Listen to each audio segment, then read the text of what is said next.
संसार चलता है।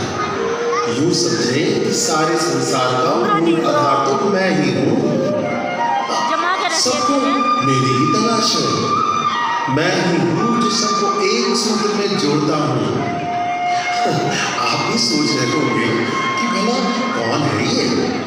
चलिए बता देता हूँ। मेरा नाम प्रेम है। रसों में मैं प्रेम रस, तत्वों में मैं प्रेम तत्व हूँ। भाव की पराकाष्ठा प्रेम भाव मैं ही हूँ। मुझे किसी के साथ भी जोड़ लो, आनंद आ जाएगा। प्रेम का स्वरूप ही ऐसा है जिसके बिना सब रसहीन है। परंतु दुख की बात यह है कि संसार में पाना मुझे सब चाहते हैं पर देना मुझे भूल जाते हैं। अब देखिए ना, मैं हूँ तो परम परमेश्वर की तरह अदृश्य, पर उन्हीं की तरह मेरे बिना सब प्राणीहीन है। पेड़ पौधे, जीव जंतु, देवी देवता, यहाँ तक कि परमेश्वर भी मेरे दीवाने हैं। मेरे बिना बेचैन हो जाते हैं। जिसे किसी वस्तु की इच्छा ना हो, ऐसे भगवान भी मेरी प्यास में व्याकुल रहते हैं। कहीं आप ये न समझें कि प्रेम को अपने ऊपर घमंड हो गया है। नहीं नहीं, मैं तो सिर्फ अपना परिचय दे रहा था। मैं प्रेम हूं तो सबको आनंद देने वाला, परंतु मेरे आनंद के बारे में कोई नहीं सोचता। अब आप ही बताइए, मैं प्रेम सबके हृदय में आनंद का संचार करता हूँ, फिर भी मेरे प्राण कई बार संकट में पड़ जाते हैं। कई युगों तक संसार मुझे भूल जाता है। द्वेष, ईर्ष्या, क्रोध, काम, ये तो सर्वत्र व्याप्त है। सब धर्म और कर्म की क्रिया में इस तरह उलझे हुए हैं कि मुझे यानी प्रेम को ही भूल जाते हैं और मैं तड़पता रहता हूँ। कई बार मृत्यु की कगार तक पहुंच चुका हूं मैं। जैसे उस काल में हुआ था, मुझे सब स्मरण आ रहा है। कई युगों पहले की बात है। चारों ओर परब्रह्म श्री कृष्ण के निराकार निर्गुण स्वरूप की उपासना हो रही थी। सभी लोग कठिन साधन, योग, तप को सर्वोपरि मानकर प्रभु के प्रेम में स्वरूप को भूल चुके थे। बड़ा बेचैन हो रहा था मैं, तब घुट रहा था मेरा। और सच पूछो तो स्वयं कृष्ण भी तो बेचैन हो रहे थे। ब्रह्मांड का संचालन तो बहुत अच्छी तरह चल रहा था, पर रस कहाँ था, प्रेम कहाँ था? तभी तो एक बार निराकार परब्रह्म श्री कृष्ण नृत्य करने लगे।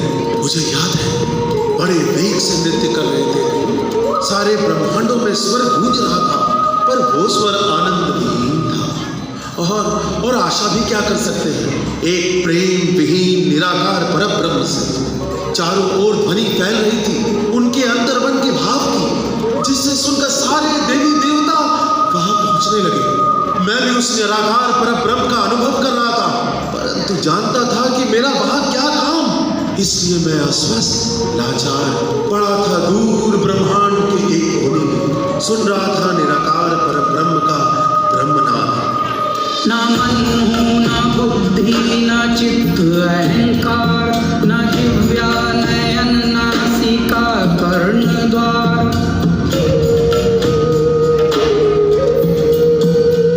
ना मन हूँ, ना बुद्धि, ना चित्त अहंकार, ना जिह्वा नयन नासिका कर्ण द्वार।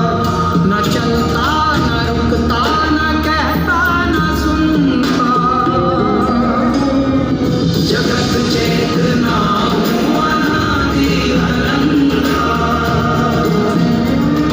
जगत चेतना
सच्चिदानंद परब्रह्म निराकार आपके इस निर्गुण स्वरूप का मैं सदैव उपासक हूँ। मैं नित्य कैलाश पर आपके इस भाव का चिंतन कर परम आनंद की अनुभूति करता हूँ, जो अपनी चिन्मय शक्ति के संकल्प मात्र से सृष्टि का संचालन कर रहा हो।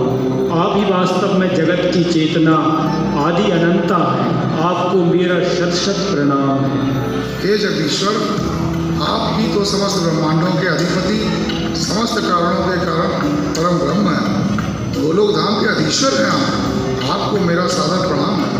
हे प्रभु, संसार मुझे विष्णु नारायण जगत पालक के नाम से जानता है, परंतु सत्य तो यह है मेरी सारी विभूतियाँ आप ही का दिव्य अंश है।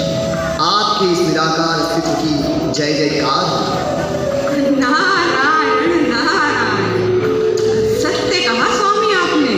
प्रभु श्री कृष्ण परब्रह्म का यह स्वरूप साकार हो या निराकार, दोनों ही अलौकिक हैं, जिनमें है, जिनकी सत्ता कण कण में विद्यमान है। नारायण नारायण। हे समस्त देवगण एवं देवियों, आप सबका गोलोक में स्वागत है। नारायण नारायण।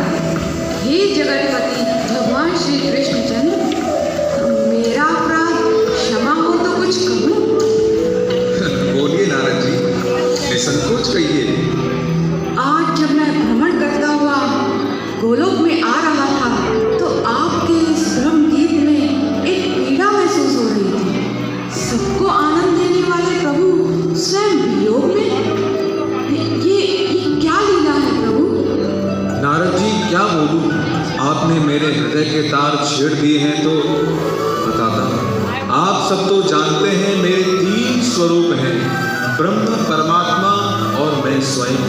ब्रह्म रूप में मेरी सत्ता विद्यमान है, निर्गुण निराकार।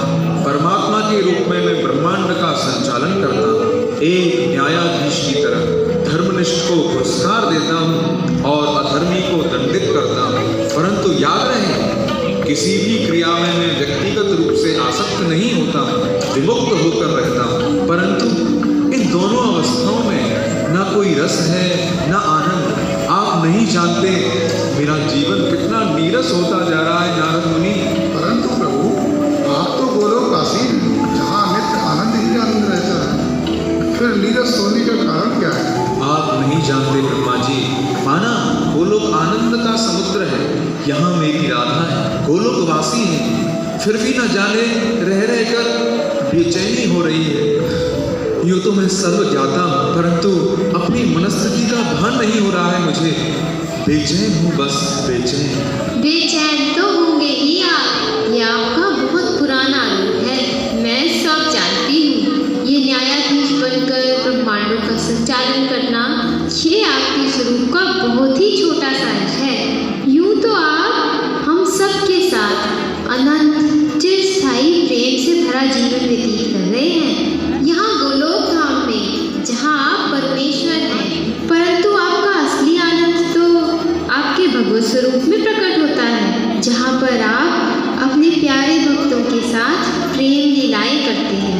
इन्हीं के अभाव से आपको वियोग हो रहा है और आप बेचैन हो रहे हैं अपने इस निर्गुण निराकार ब्रह्म स्वरूप में, इस सुंदर गोलोक धाम में, जहाँ आप परमेश्वर हैं। परंतु आपका असली आनंद तो आपके भगवत स्वरूप में ही प्रकट होता है, जब आप भक्तों के साथ प्रेम लीलाएं करते हैं।